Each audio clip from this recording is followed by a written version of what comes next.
Hey up everyone, welcome to Enlighten the Shadows. This is episode 27. Last week we had episode 26 with a fellow from Coventry, West Midlands area, Jack Knowles. What an inspiration he was. That lad just went so deep with his struggles from the last 12 months, talking about a trauma, talking about how he just subtly went to alcohol drinking and how he's now over 6 months clean. He's created his own mental health app called Yapper. So we're just going to put that on the screen right now for people. Lads, check it out. Yapper is an amazing self-regulation tool. You just check in, you whack on how you're feeling that day. And if you're struggling too much, they get in touch with you and offer you some services locally.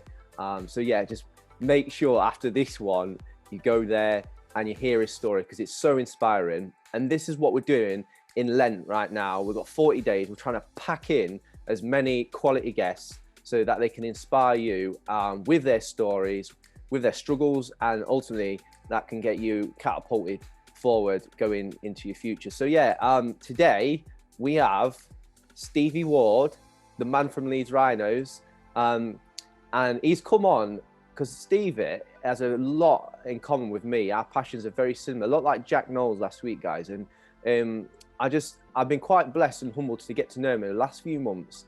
And this guy has got a heart of gold and he's so humble, but he's a scholar of life, a lot like me, and he wants to learn, he wants to grow deeper. And so, yeah, I'm going to be excited massively for this one today, guys. I think we're going to go quite deep. So get yourself a cuppa or a brew and get your scent ready because it's going to go down today. So welcome, Stevie Ward, mate, to Enlighten the Shadows. How you doing, bud? I'm good, mate. Thanks very much for having you on. Great stuff you're doing, pal. So thanks for having me on. Yeah, man, nice one. So I'm gonna tell you a little story actually. This isn't the first time or the last few months we met. We actually crossed paths without knowing it. So we'll go back 2015, Wembley Stadium, August the 30th, I believe it was. Challenge Cup final. So I'm literally starting to woo this lass. And a few months in, brother, few months in, and she wants to go watch Leeds Rhinos of the Challenge Cup with me. I've only known her a couple of months. She's not into sport. I thought, wow, this lass is a keeper. So I take her there. I think, man, I'm starstruck. This woman, I'm falling in love with her. Leeds Rhinos win 50 freaking nil. Absolutely clobbered whole KR. Nearly get into a fight because I'm sat in the whole section because somehow they gave me the tickets to sit at the whole fans. And I sat there, I didn't cheer and rub at this guy with his own family, wanted to ban me out. I was just like, what you doing, mate? And I'm thinking, right, if I can survive all this with this lass, hey, mate, 5 years later, happily married after 4 years. So wow, that's literally one of my first Brilliant. dates with my missus, man. So, like it. Brother. But yeah, so massive Leeds Rhinos fan, but more so Leeds United. So definitely that's why we've got you on, mate. We have you in common. And what I want to do, mate, but we're not going to go into all rugby league stuff straight away. I want to talk about what you're doing right now with Mantality. So for people who don't know, Stevie set up like this group called Mantality, and I'm going to let him explain it more. So Stevie, do you know, for the viewers, like, can you just go through like when Mantality started and why you started it? Yeah, mate, I can. It feels like a long time ago now. It's 5 years ago now. We're in the summer of 2016. And why did I start it, mate? There's a big story to it, but I basically I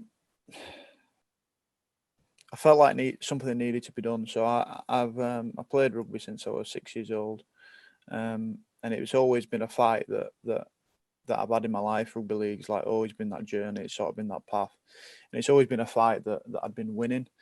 But it came to a point in my life when I was 19 after winning the grand final, playing down at Wembley in another Challenge Cup final, 18 years old, after juggling my A-levels, doing full-time training. So a normal day for me would have been going to Kirksall training ground and training at about 7 a.m, doing a weight session, going back over to Woodkirk Academy and doing my A-levels there, and then going back on an evening. That'd be like a normal day for me. But going on from there, obviously, as I said, I won a grand final at 18 years old, played in the Challenge Cup final, and sort of like had a meteoric rise. And I sort of lived the dream whilst you're probably still dreaming at that age. Sort of still in dream phase at that age at 18 years old. Before I knew it, I was on Wembley Field and Grand Final and Yeah. Old Trafford playing with like childhood heroes, and I'm like, whoa, I'm Yeah. there. You know, Yeah, man. people say you're getting there, and I was sort of there, and you know, it all went seamlessly. It completely went the way that I'd envisioned the year before. Until 19, I was 19 years old. Played a World Cup challenge against Melbourne Storm, and I pretty much tore that game up too. But the sort of big first roadblock in my career was dislocated my shoulder and damaged all the nerves down my arm. And I was out for like 9 or 10 months, and I missed most of the 2013 season. But at that point, it was sort of part and parcel of the game. You know, I'd sort of won those finals, played in these big games, and you know, at that point, it was just part and parcel of the game. The bit which got me was 2014 when I got back fit, but my shoulders were still sore. I wasn't able to put the weight on. I wasn't playing to the potential of how I knew I could play. And even more, which hurt more, was the fact that I wasn't playing to the potential that others knew I could play. Yeah. And I was depressed that year. I was 19 years old and I was depressed. I didn't understand what the values were. I didn't understand how to get through that tough time. You know, I just relied on doing everything that I'd always done, and it just wasn't working for me, if that makes sense. You know, that identity that I'd crafted for my life, it was sort of a bit of a slippery identity at that point. Anyway, you fast forward to 2015.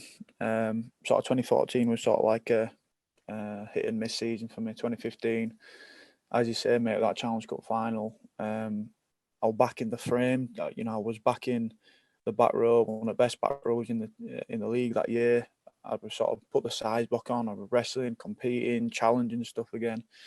Mate, and you know, I was killing it that year. And everything was just back into the funk I wanted it to be. You know, just being the man like you'd always wanted to be.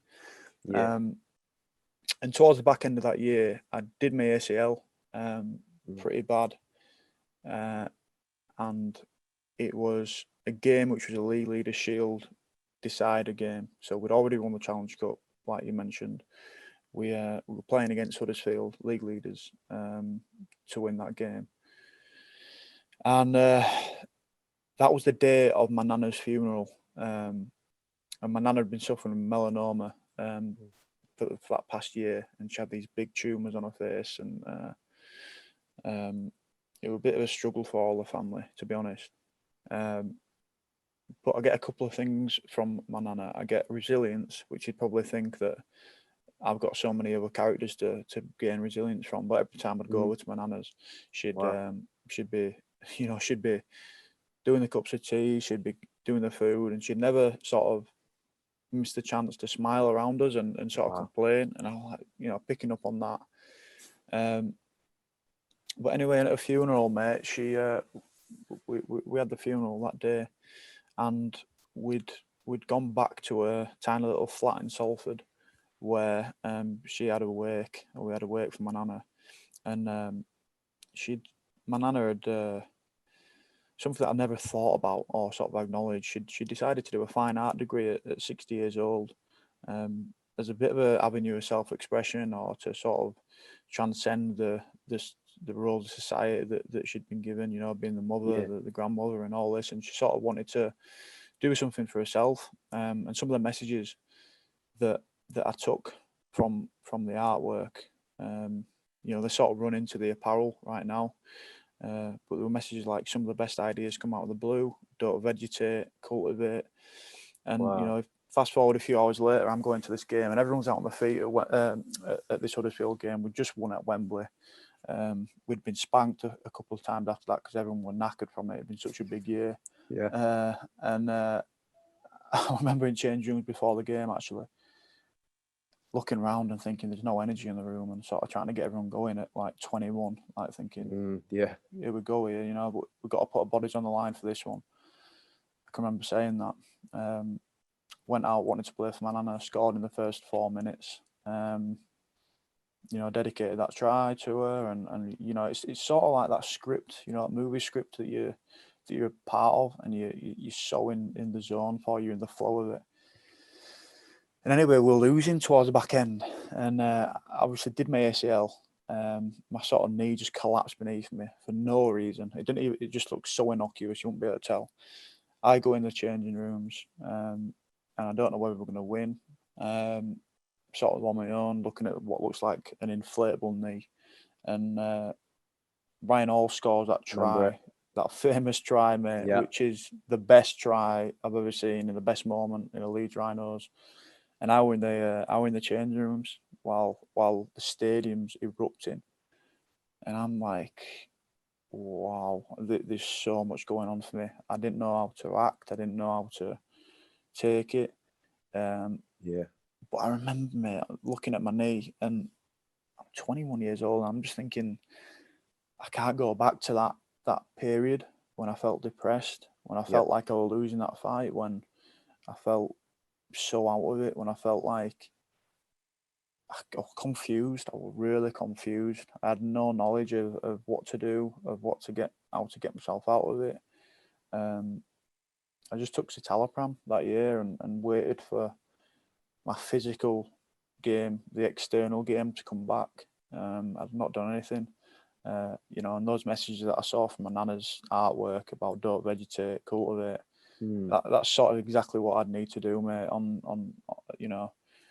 on that path to recovery again. And it was 12 months out with an ACL and everything else in my knee ruptured. And I got to 2016. I got to about 6 months later, I decided to launch Mantality, which would be the hub and online platform for the everyday male to be the best version of themselves, but with mental health the first point of address. And it went from online articles to podcasts to apparel. Now it's got an online community where we do workshops and as you'll know, mate, live podcast Q&As and really opening it up, really sort of inviting people to take a decision. Probably not the easiest decision for people, but not at all. It's not the easiest sell, but it's the most rewarding on the other side of it. So definitely, mate. Yeah, that's sort of a bit of a glimpse into it, mate. It's a bit of a big backstory. Hey, massive backstory, but it's class because you're giving people a tapestry. You're going from right back where you started to have that kind of almost like an epiphany, or like a light bulb moment where the pennies drop, where you're self-aware, like, and it can take men decades and decades and decades to not only just maybe have that moment, but as you say, do something about it, creating action. Like so many men, and this is not a dig this at all. This is trying to inspire our viewers right now. So many men are in the shadows. That's why I call Enlighten the shadows, and they're suffering in silence. They're afraid. They feel shame. They feel weak, and it's like, we, you and I, brother, we felt that 100%.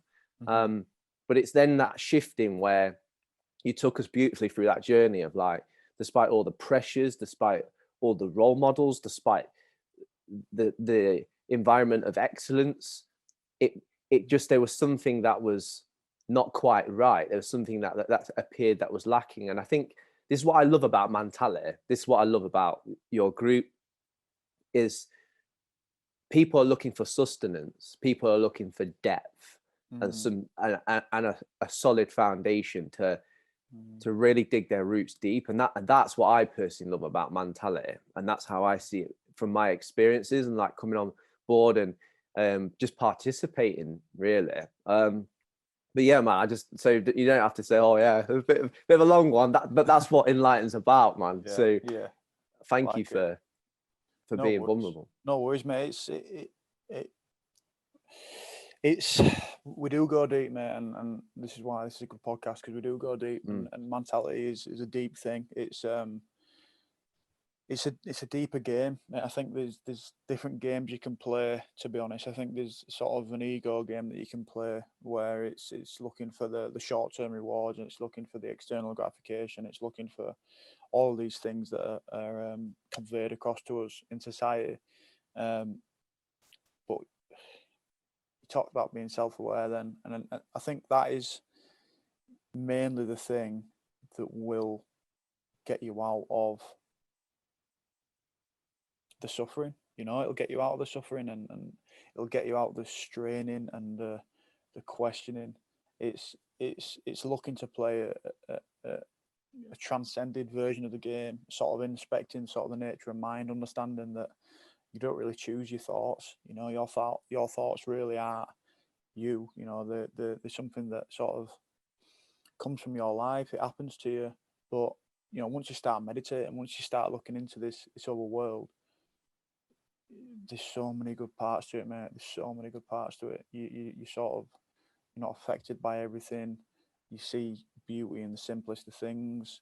You sort of understand that the happiness is right there for you under your nose, and what you're looking for, what you're searching and striving for and struggling for, probably isn't the answer. People play a lot of people are seeking and searching and sort of but there's no ability to be content with what you got. There's no ability to be grateful and to understand that you don't have to be pushed and pulled around by your thoughts, whatever they are. And there's no ability to stay in the present moment for a lot of people, which, you think in the regular terms, the standardized terms, like you think about going out for a meal, you're so excited to get to the meal in the normal world. Get to a restaurant, eat a good food. You're waiting for the food, you're starving. Then you eat the starter, and it's like, yeah, I can't wait for the main. And then you eat the main, and it's like, oh, I'm a bit uncomfortably full now. Do you know what I mean? I'm a bit uncomfortable. I'm like, oh, I ate too much.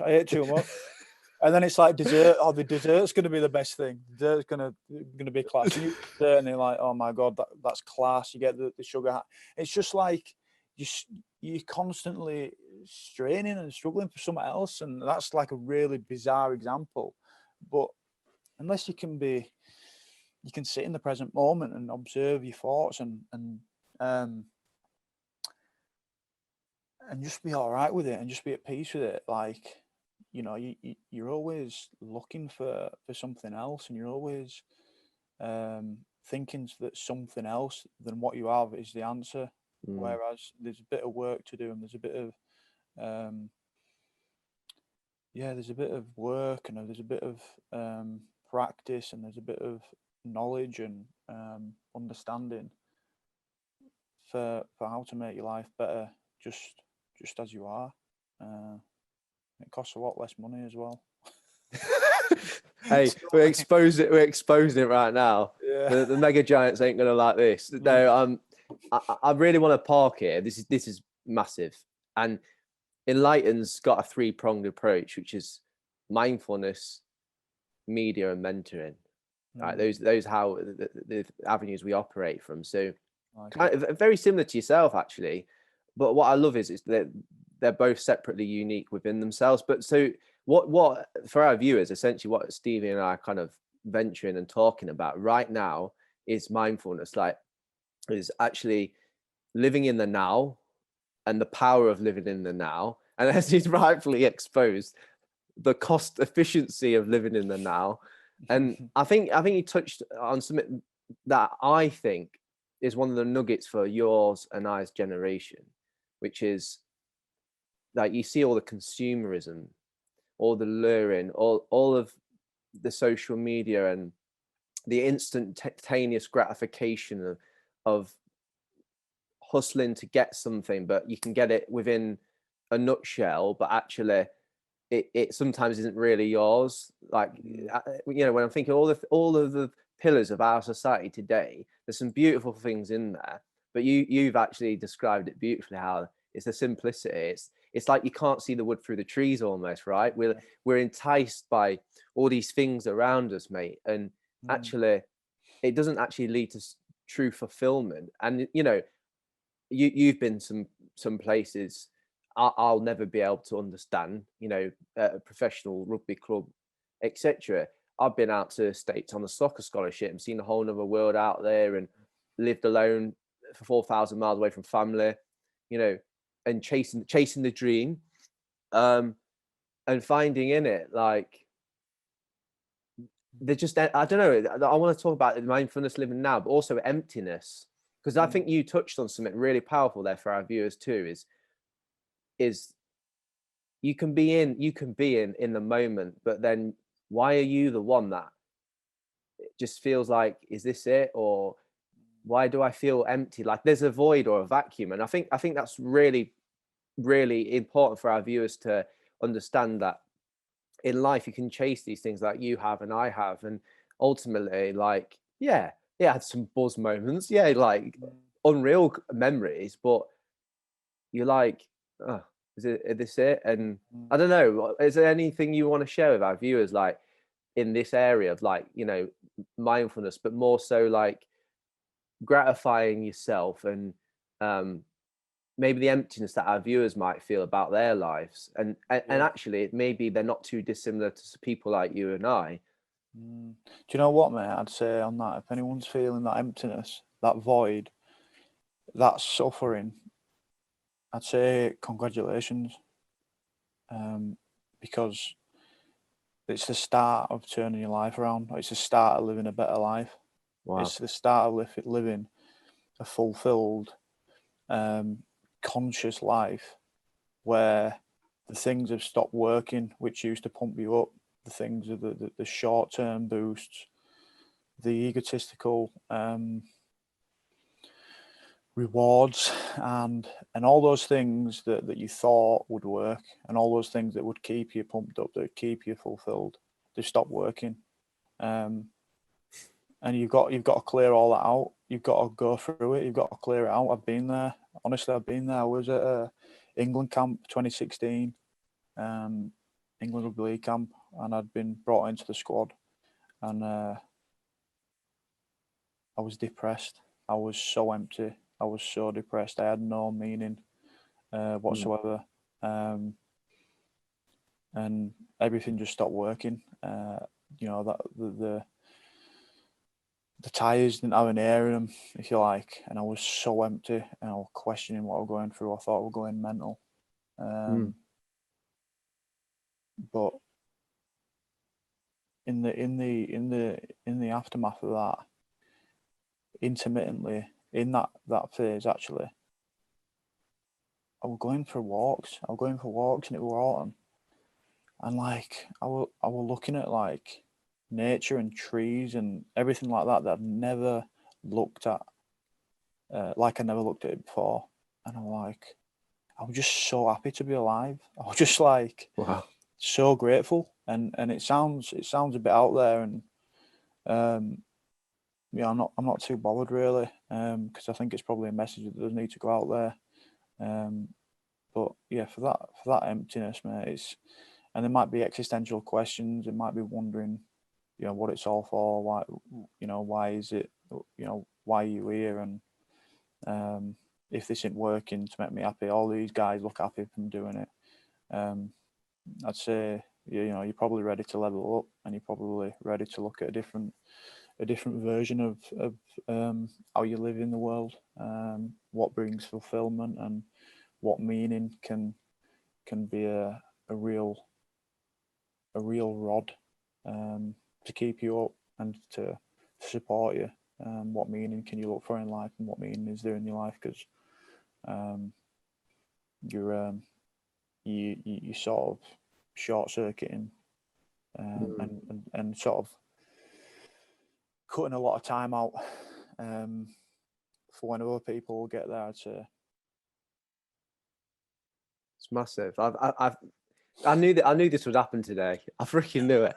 And I knew that we were going to go deep. I thought, yeah, you can talk about oh yeah, I played Leeds Rhinos and all that great memories and blah blah. And it's like, yeah, those things are freaking sick, and you've probably spoken about them so many times, and it was an honor and a privilege, no doubt. But you got to strip it back, in my opinion.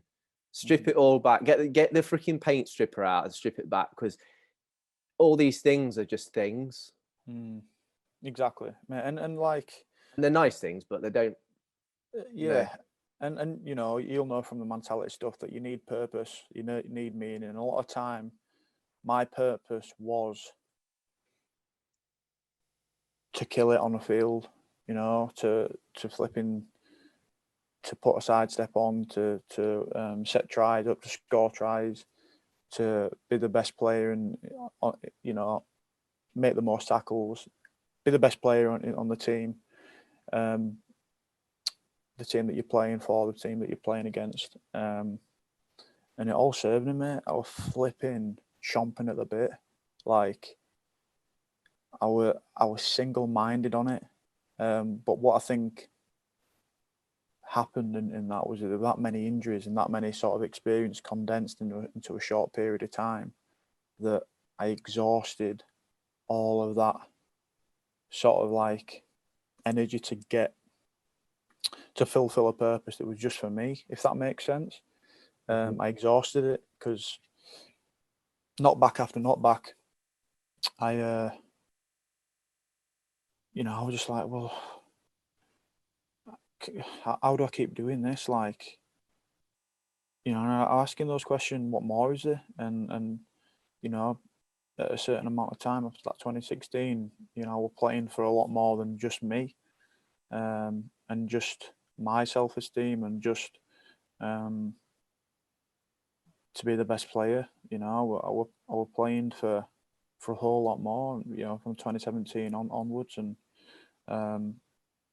so all of that's great, and it's not better or it's not worse, it's just different. And you know what, when people listening to this get to that stage, it's not all bad news, it's a challenge. You know, people say existential crisis, but it's an existential challenge. You're being forced to look at yourself, you're being forced to look at how you live life, and to go onto a different game, really. Yeah. And that's something that you know you're going through right now. Like, that I have had some insight too, and I'm like looking on the outside into to your life, like last few months. I'm like, wow, like this guy, his whole most of his life, most of his identity. Yeah, for the viewers who don't know, Stevie had a lot of concussions, which is something I relate to. I was one concussion, and still am to this day, from not being able to play football again. And concussions are freaking minging. Hard to describe. But so you know, you've transitioned into, thank God you had Mantality before you had to make the decision this past year. But yeah, so I just want to talk about, if that's all right, just your transition, because life is about that as well. Is about nothing lasts forever ultimately, as harsh as that sounds. And you know, you've been what I'd say is robbed, and I'm angry for you, but then it's like grieving. Like, there's the acceptance phase of the anger stage, and you go through these different points in your life. So can you, just for the viewers, share, like, because obviously you said shoulder blew out, like a machine, my knee freaking blew out, and you go, oh, okay, wow, shoot, but he carried on playing. So what was going on with the concussion side of things, like, for our viewers? And like, can you just take us through, like, if it's all right, how that's led to your decision this year? And then I guess we'll just keep going forward and go positive vibes and really inspire our viewers moving forward. But yeah, so can you tell us about that? Yeah, so the machines broke down a lot. That machine, it broke down a lot. But it, you know, when it were ready to go and everything were in place, it was a good machine. And you know, I'm a Leeds lad. I've played for Leeds since 12 years old. I've been on a scholarship since 12 years old, and I had so many good times with it, and so many good games, and played so many great times. And yeah, as I said, you know, I've had 10 operations. I've had 5 on my right knee. I've had 1 on my left ankle, 3 on my left shoulder, 1 on my right shoulder. So yeah, the concussion bit of it has been the probably hardest bit to deal with. I like to do the full whistle stop tour of injuries, but yeah, I got a concussion at the start of the year, 2020. Seems like so long ago now.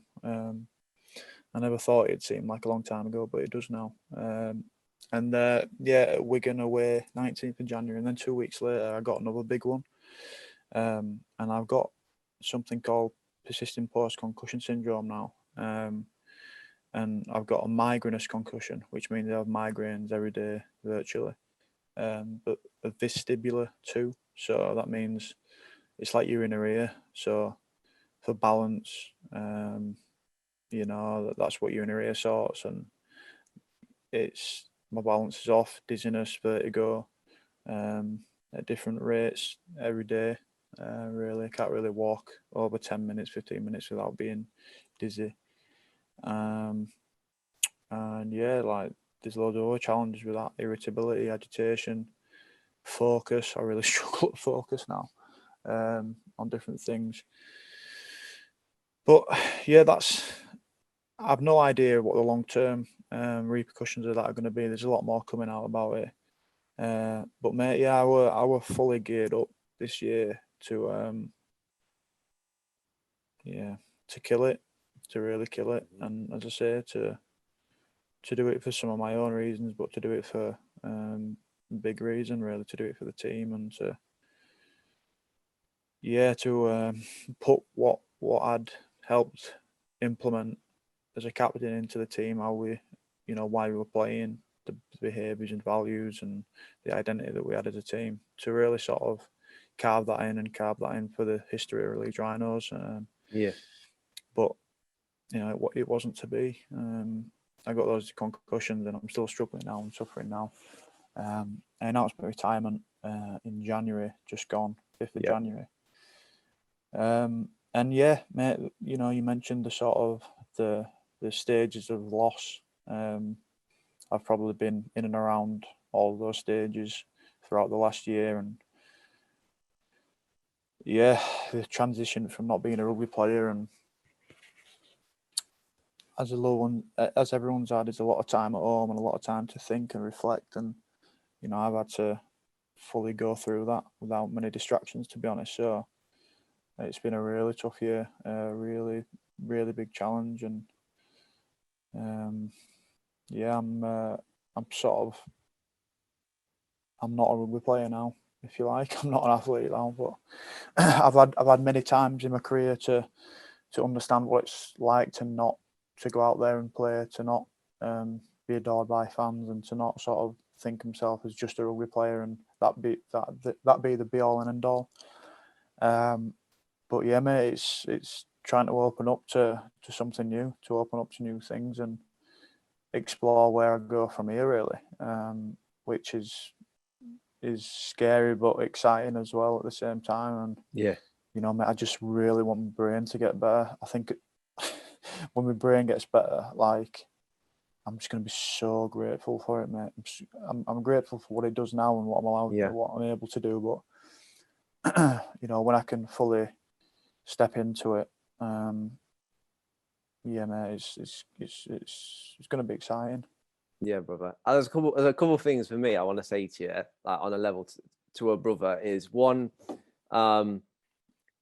even hearing that right now, like, not getting all bummy, but I'm like trying not to well up, because I'm like, I can't imagine, because like with football, like I parked it and I quit for a year after I realized that emptiness, and you know, I should have been balling in my senior year. Your 4th year out in America at uni is like, that's like your pinnacle.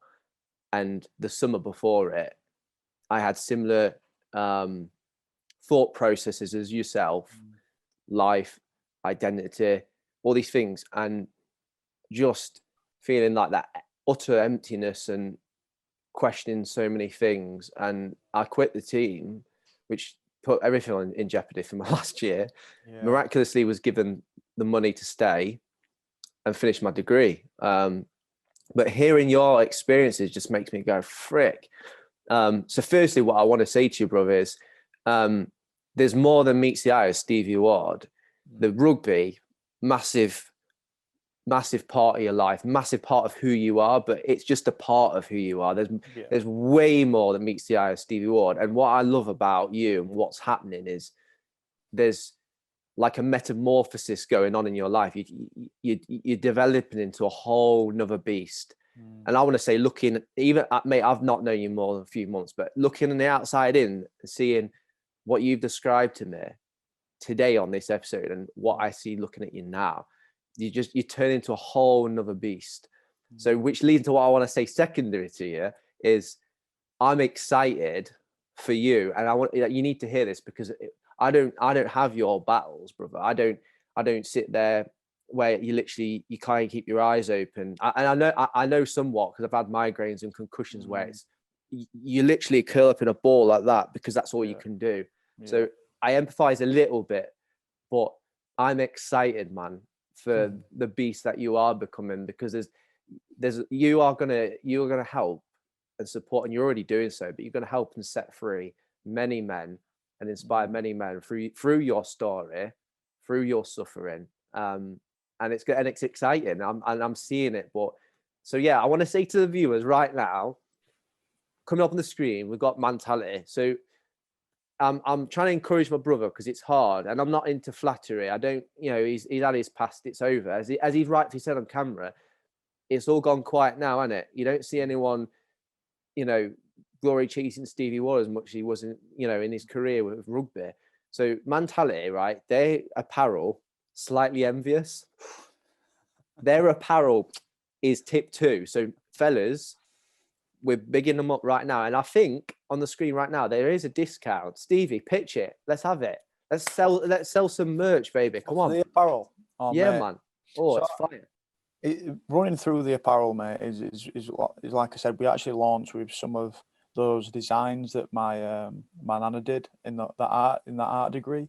That's how we launched it. We launched it with the Cultivate range, and that was last year.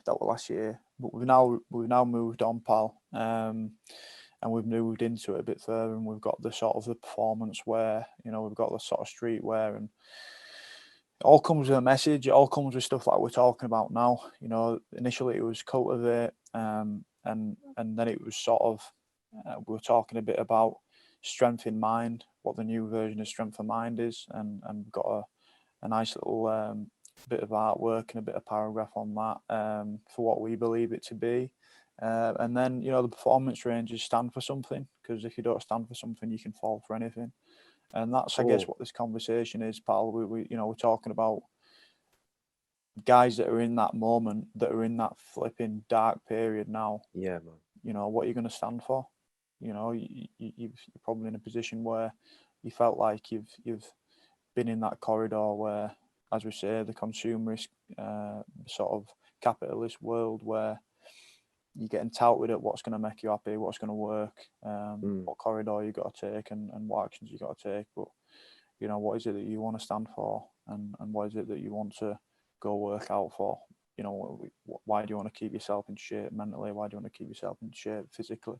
That's where it's going with that. And it's I think if you see someone with a Mantality badge on, if you see someone with a Mantality kit on, you sort of know, you know that that they get it, if that makes sense. It's like, sense. Have you ever watched the film The Sting? Old traditional mafia type film where they do a hit on this. So they do this hit on this kingpin. It's one of the cleverest films. Paul Newman and Robert Redford are in it. It's a classic, mate. It's one of my favorite films. I won't ruin it, but they have this little thing, brother, where instead of saying hello, that they know each other publicly to put them at risk, they just do that. Yeah. They put their finger on their nose and go like that as they walk by each other. They just go. I like it. A bit like the Illuminati. Yeah, I'm not a fan of them. Yeah. Stay away from that. Stay away from that. That's not good. That's not good. But yeah, brother. So yeah, for the viewers, I'm not gassing. Like this apparel's sick. I'm gonna get some gear. It's with Enlighten though, Stevie. So we set up our merch earlier this year. Had a few like teasers, some beanies and that, and it was all right. But I think in terms of the quality of the fabrics and the vibe that we want to bring, yeah, we're growing, so we're learning about it. But I have no shame in and this is what I love. This is what I love as I've set up Enlighten and growing myself and having amazing support around me. Is seeing other people in the same kind of community, and I won't call it a sector because a sector's like rivalry and consumerism, marketing, and all that. Everyone's on each other's side, man. This is what I love about it. It's not like Mantality, now they're rivals, or Men Unite, or Andy's Man Club, and all these amazing support networks and communities. I'm just like, yeah, man, I'll promote your stuff. Yeah, man, I'll buy your stuff. I'll wear your gear. This is where it's at. Definitely, it's all the same mission, the same journey. And I think when you're going into this stuff, it's like, as I say, you're not playing in the sort of old ego game like you would do when you're 19, 20 or whatever, and everything's got to be yours, and it's got to be, you can't be friends with competition, and if you get jealous or something, then that's that. Do you know what I mean? It's like you got to be more aware of that stuff, and you've got to realize it's all in the same cause. It's all for the same meaning. So yeah, definitely, mate. It's great to have your support though, and honestly, the stuff that you've mentioned to me just then, a little bit off record too, mate, is outstanding. It really is outstanding. So good on you. Yeah, man. I'm feeling you about, because so the viewers, we won't get cryptic. And thank you for respecting my confidentiality. So big up. When we were off camera, guys, what we do with Enlighten, we have a little green room, let's call it, and literally like the fire starts sparking. You go, no, we need to get on camera now. So Stevie was asking me about my story and how Enlighten started, and a lot of you may know. Some of you won't actually, but yeah, I'll share on camera for those who don't. So long story short, I won't give the full shebang because this is about Steve and this is his platform today. But yeah, I never really struggled with mental health, guys. I never saw it as an issue. Very resilient as a young lad, had a lot of adverse childhood experiences, and it got to lockdown one ultimately. A lot of us blokes, we find identity in doing and skilling ourselves and making a contribution. And I couldn't. I was locked in. My job wouldn't start. I lost my miracle baby. I've been waiting for 4 years now to have children with my amazing wife, and yeah, just no income coming in. And she's sole trader, speech therapist, helping beautiful little children to communicate. And that dried up. So we were one of the excluded of the 3 million that had not a penny off the government. And yeah, it was all just caving in, guys. And I just want to say, like, I felt suicidal. I want to take my life. I felt depressed and anxious through my behaviors. I could, in reflection. So I want to say to people, like, today, hearing Stevie's story, hearing my story, like, you're not alone, lads. Like, people are suffering in silence, and you shouldn't. So this is why we exist. This is why my guy here and we're having a chat. Is to just say, look, we're sharing, we're being vulnerable, and it's okay. It don't make you a pussy. It don't make you a weakling. Where people are gonna take the mick at you. That's with them. So yeah, I just wanted to quickly share that. Like, it's horrible to be in those dark places, but you will come out of it 100%. And I want to say to people as well, very quickly, I feel this pressing on my heart. Don't be a number, because that's all you'll be. People move on, people forget, people stop visiting graveyards, and it's your legacy, whatever that may be. But you'll be that little one number on a ONS survey data. You'll just be a statistic. So please, yeah, we don't know your pain, but today, we're going in. So yeah, but no, man. I want to ask you about this before we kind of go anywhere with closing this. I want to say to you, like, you've blessed me with introducing me to Viktor Frankl, and this guy's a ledge.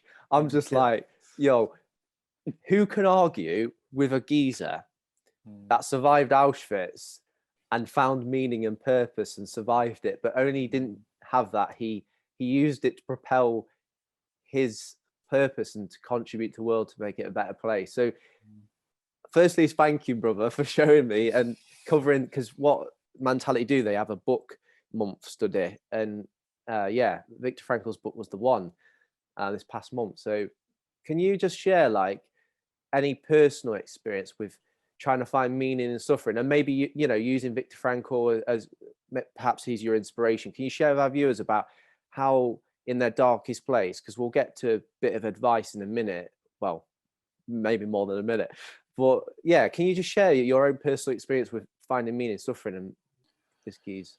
Yeah, mate. Yeah.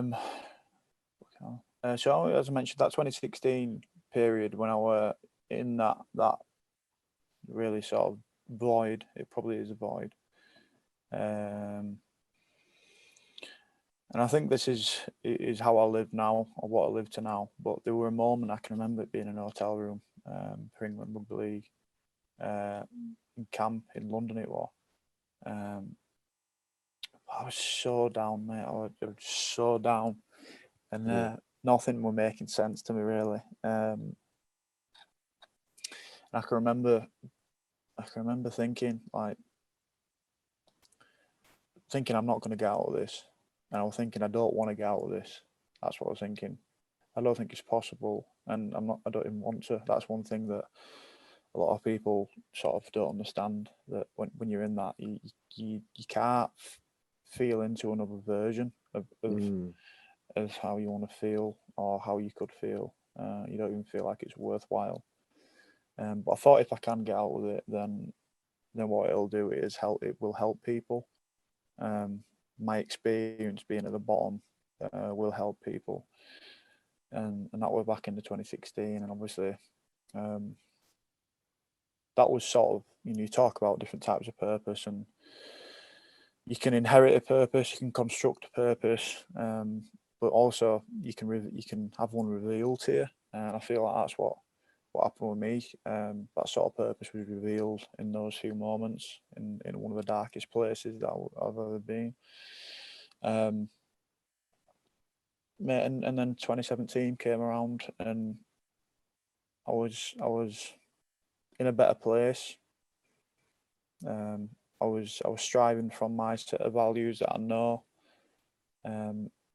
We were doing great as a team. Leeds Rhinos had a really connected team, a real team with its own purpose, its own mission. And I can remember playing at the start of that year, mate. I was just gnarly as fuck. Like, I was just, honestly, mate, I playing over at Saints, and I were hitting people like I've never hit people before. Do you know, because I'd been to that place, and it meant more, and it didn't mean it didn't want just for myself to be the best again. It meant a shit ton more, and we went through that year. We got spanked by Cass so many times, about 4 times, mate. We never went anywhere near him. But we beat everyone else. We could manage everyone else.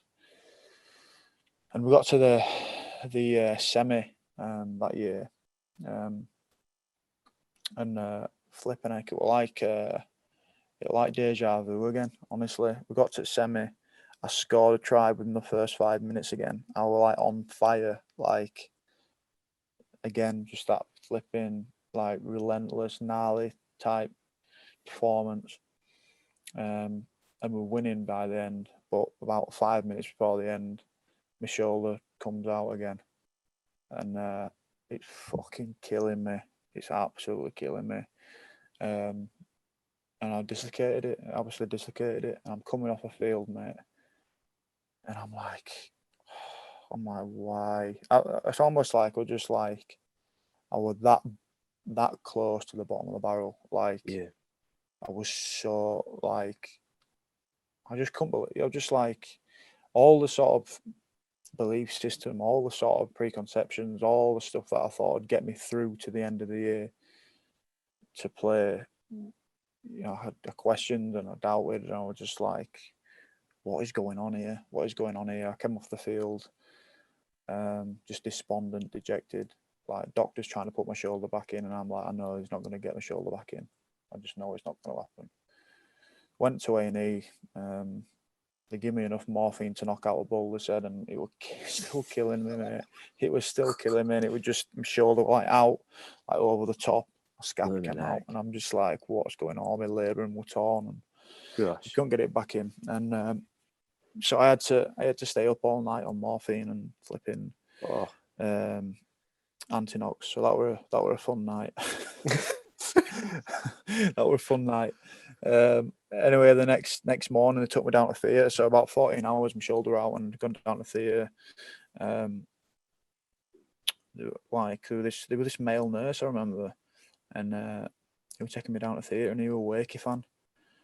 And I said, "Oh, what do you reckon? Reckon there's a chance at grand final next week?" And he went, "Oh, I don't know. You never know. See what happens. See how much damage there is."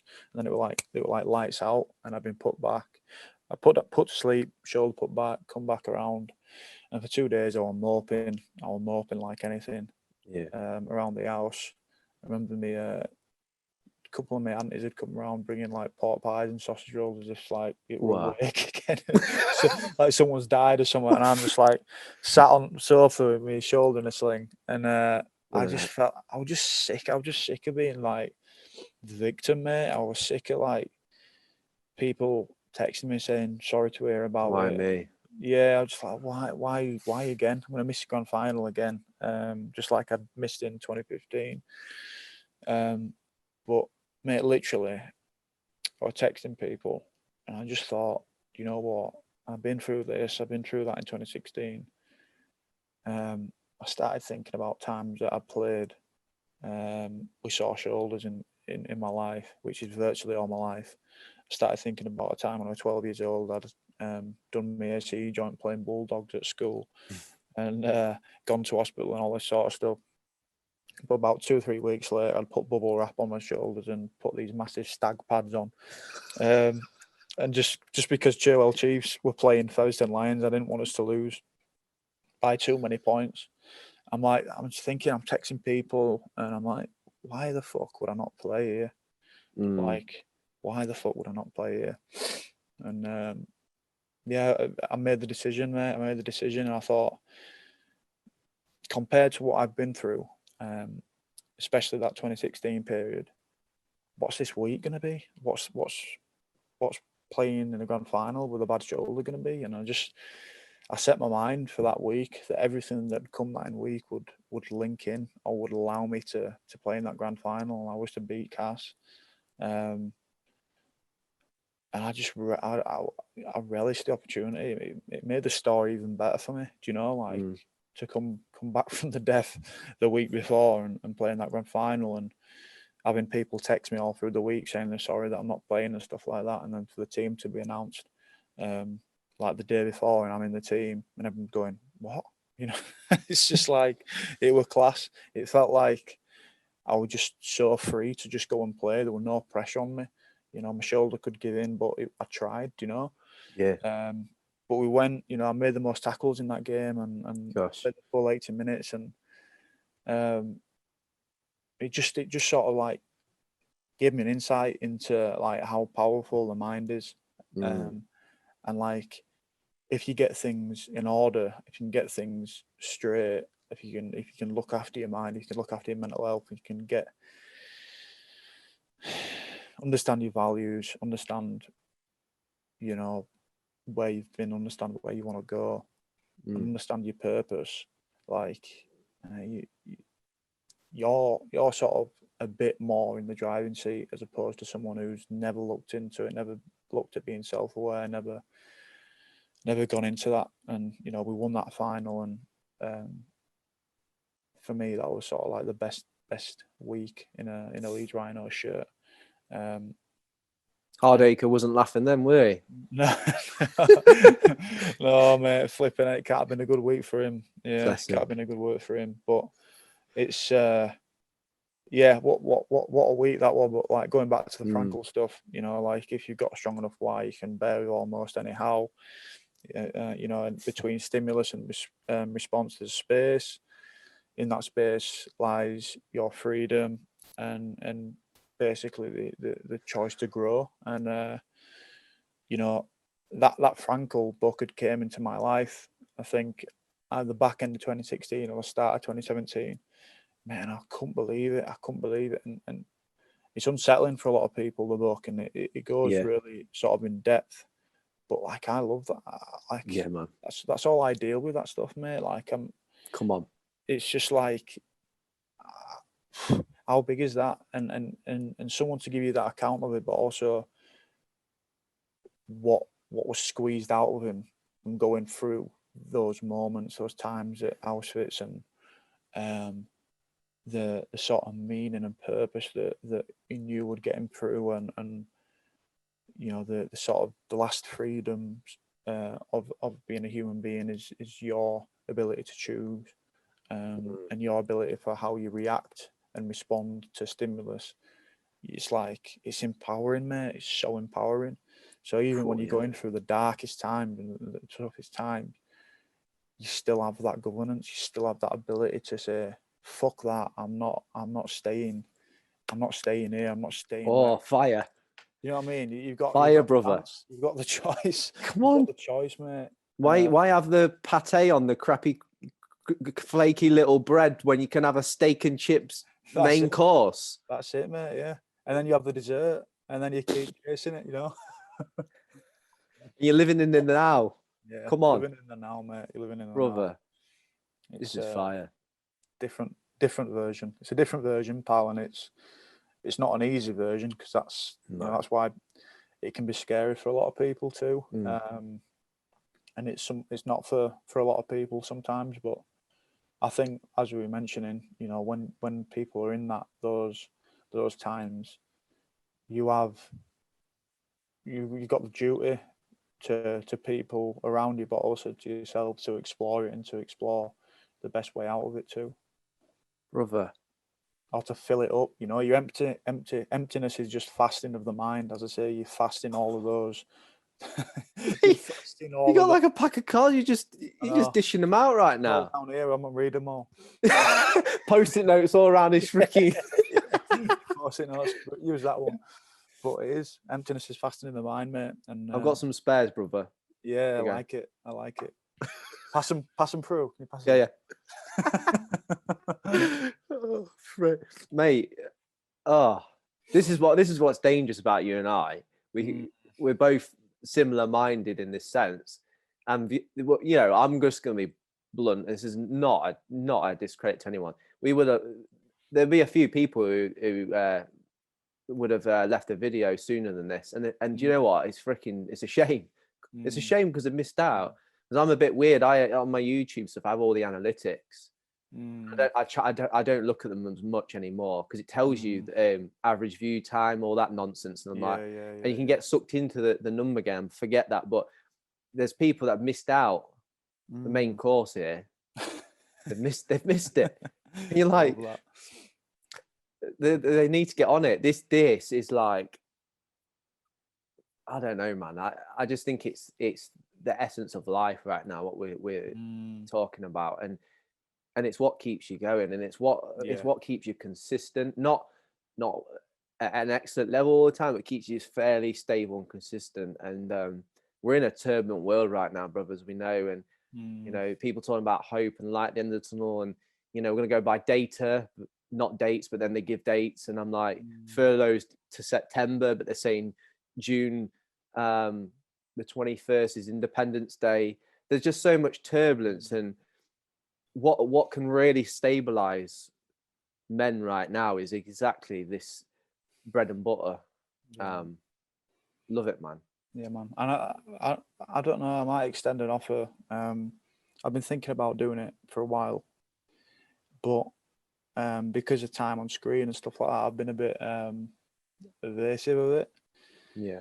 But if there's a group of blokes that want to go deeper into this stuff, or they want to sort of share from their own life, and they want to understand their own life a bit better, understand where they're at, and understand where they need to go. Now I'd be up for running a bit of a circle, a bit of a men's circle, if you want. Yeah. To give a bit of a taste to it, and to understand how electric you can feel from doing it, and how much better you can feel from doing it. I'm feeling it now, brother. Yeah, it's good, mate. I'm not even gassing. I'm like, my body's like freaking like. I'm going to run a marathon actually for Enlighten in October, Manchester Full Marathon. Nice. And my head's like, mate, I'm one of these idiots that, because I'm naturally fit like yourself, I could just run a marathon, not do much training, but my legs will be in bits after. But like, it's my head going, what's the point, Rory? You're not professional. Give up. Stop running. All these thoughts.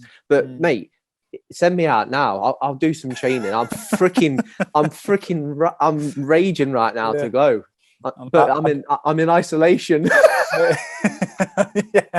I'm not even joking. Go in that front room. You can measure out a marathon in that front room, mate, in circle. We're blessed, man. We got stick about this, you know. I was on Talk Radio sharing my story, saying genuinely, if it was another month or two, we would have had to start selling stuff.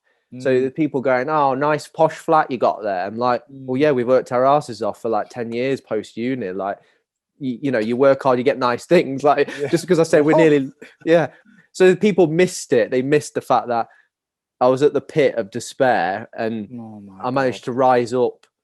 Who said that? Support men's. Oh, on the comment section of the video. Oh, wow. Okay. Yeah. Just missed it. Completely missed it, brother. But no, I want to just quickly say what you've said about going deeper. I think there is a place right now in society for this, and I think I'm a bit of a weird networking person. That's part of my persona, and I don't mean to be. Like, when I go to parties, family members of my missus' side are like, Rory, look at you work a room. I'm like, what do you mean? You're like, you're a network. And I'm like, what? It's like, you want to talk to everyone, you care, you're sincere, you want to listen to people's story. I'm like, oh yeah, why would I not want to? But so yeah, mate, I think we'll off camera have a chat further about what you've described. I think there's people I know, people you know, where there's something electrifying, not to be like The Rock or anything, but there's something electrifying like there that people might want to invest in. And I say that unashamedly, invest, because it's not been easy to get here, brother. Let's be blunt, me and you should be gone. We could have been gone. Yeah, for sure, mate, for sure. That's a good point. It's it's a shift which is very hard to get control of, and especially when you're on your own. Like, I think part of Mantality, why I put it out there, was, as I say, to help people from that experience. But I think to just give something for people to look at, like I'm like trying to match up stuff like what I was going through, and I couldn't put my finger on what it was. Like, for me, it didn't feel like just regular depression like I'd experienced when I was 19. It was like something a lot deeper, and like I say, that existential challenge. And the closest thing I could put it to is something called the Dark Night of the Soul, which might be just worth dropping out there for people if they want to Google it and have a look. But tell you what, mate, I'll just do that now. Look, Dark Night of the Soul, is it? Yeah. Right, brother. Go on then. No, let's sod it. I'm in charge here. I'm the captain of this shit. Said earlier off camera, I'm not a Starling, but on this episode, I knew this was going to happen. Go on, give it to us. Dark Night of the Soul. It's St. John. I think it's St. John of the Cross. It's like a poem, mate, from 1300 or something. And that's what it comes off, the poem. And basically, he's writing this poem about an experience he was going through, which was sort of the eradication of any meaning of any sense of purpose, of any sort sense of belonging, and sort of that void, like you've mentioned a few times, that void where he felt himself in. And it's there's these articles that'll sort of go into it and explain it and talk about it, and it's sort of it's more a spiritual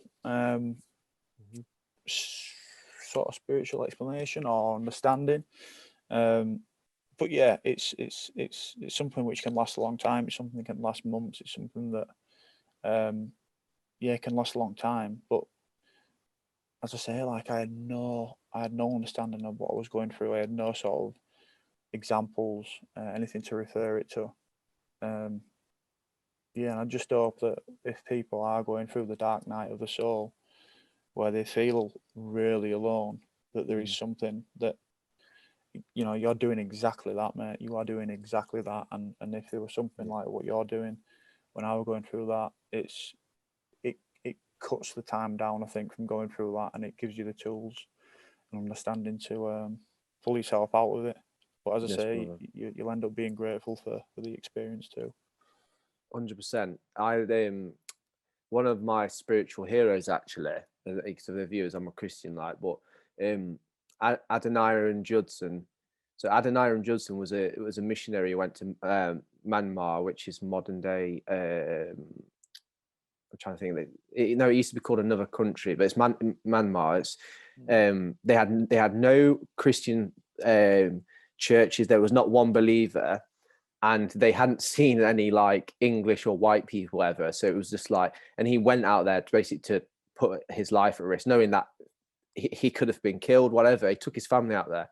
The geezer lost like a few wives and quite a few children through fevers, and he spoke of the bitter cup. Now, you mentioned, brother, about you were at the bottom of the barrel, and then you talked about the dark night of the soul. He said, I won't quote it word for word very well. I'll put it on the screen right now for the viewers. And he talked that in his despair and in his agony and his pain, he felt that he was at the bottom of the dregs of a cup. But in the bottom of the cup, in the dregs, he found the sweetest taste. And he found this meaning and this purity and this moving forward, that there was a sweetness at the bitter point of the cup. And it was like finding what we're talking about to the viewers, and you shared bravely about your story and a bit like mine. Like, there is sweetness at the bottom of the cup. There is sweetness. Yeah. And I was like, yo, if a guy who's lost children and wives through fever and carried on his mission, and his mission didn't stop. There's like 200,000 Christians in that country today from nothing, and he didn't see anyone like baptized for a year or two. So like, there's a struggle for years where you think, well, this isn't working, this is pointless. So yeah, man, I'll put that on the screen, as I say, for the viewers, because it's freaking fire. That and it even, you don't have to be a Christian is the point. It's for anyone. It's like, in the dark night of your soul, you'll find that light. You'll find those steps out. Yeah, man, I like it for sure. Yeah, man, for sure. Yeah, for our viewers, before we go, because they'll see on the YouTube, they're like, more than an hour. Oh, yeah. This is where the nuggets are. So for our viewers, like today, say that they are in the dark night of their soul, see they're feeling hopeless, and they, I'll say it bluntly, they want to take their life, and they found this and they're starting to feel that a bit of encouragement. But what's just like a short piece of advice, brother, you can give someone who's feeling like that today?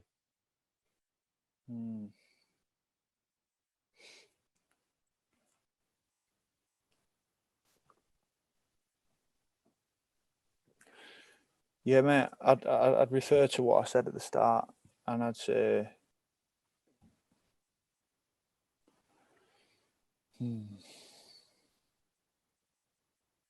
so you're ready to grow, mate. I think you're ready to grow. You're ready to go to the next phase of your life. You're ready to expand. You're ready to find meaning.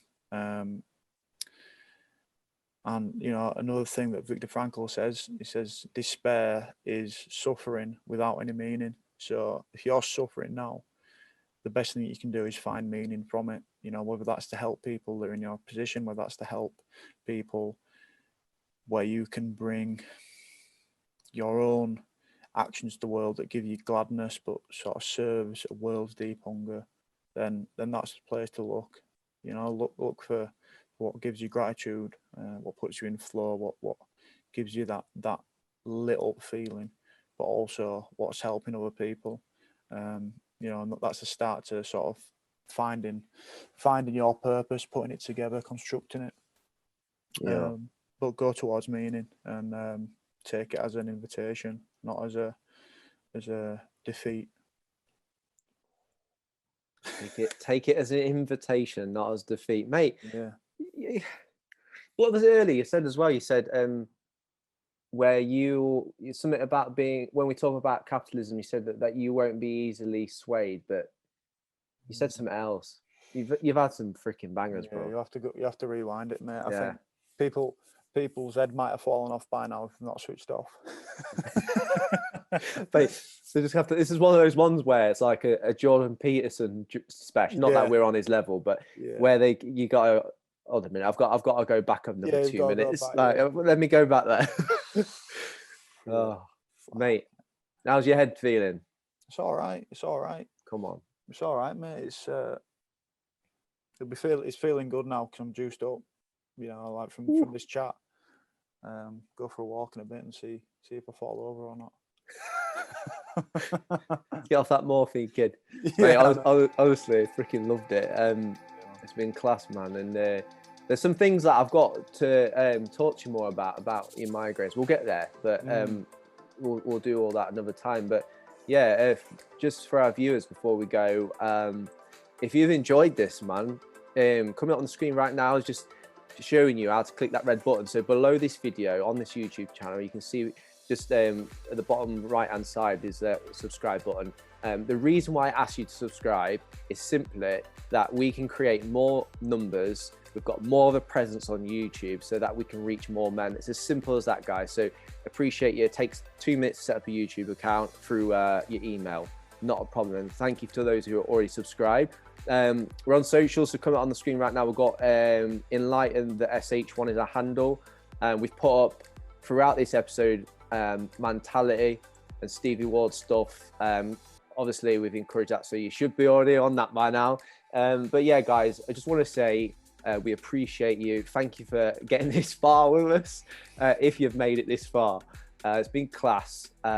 Next week, before we go, we've got an absolute perler. And I want to say to Stevie, I appreciate you, brother, because I was on a podcast of yours, Sponging, Learning, Growing, and I thought, this guy, Anthony Mullally, rugby league player currently, has got some dynamite breathing techers that I want to bring to the table. It's going to be a bit of chatting, guys, but we're going to get practical. And we've also had Paolo Piliero, special episode 10 recently. He's doing all the fitness stuff. So we want to skill you. We want to really just, sometimes talk is cheap. Sometimes talk is cheap, not all the time. So yeah, we're bringing that in. I'm going to put myself on the line. I'm going to participate on the episode. No shame. We're going to do it. And there's some sweet science behind it. So we're buzzing for that one. So thank you, Stevie, mate. Yeah, but yeah, guys, this has been episode 27, Stevie Ward. I've enjoyed myself a freaking load. Thank you, brother. I'll speak to you soon. All right. Thank you, sir. Cheers, bud. See you guys. Nice one.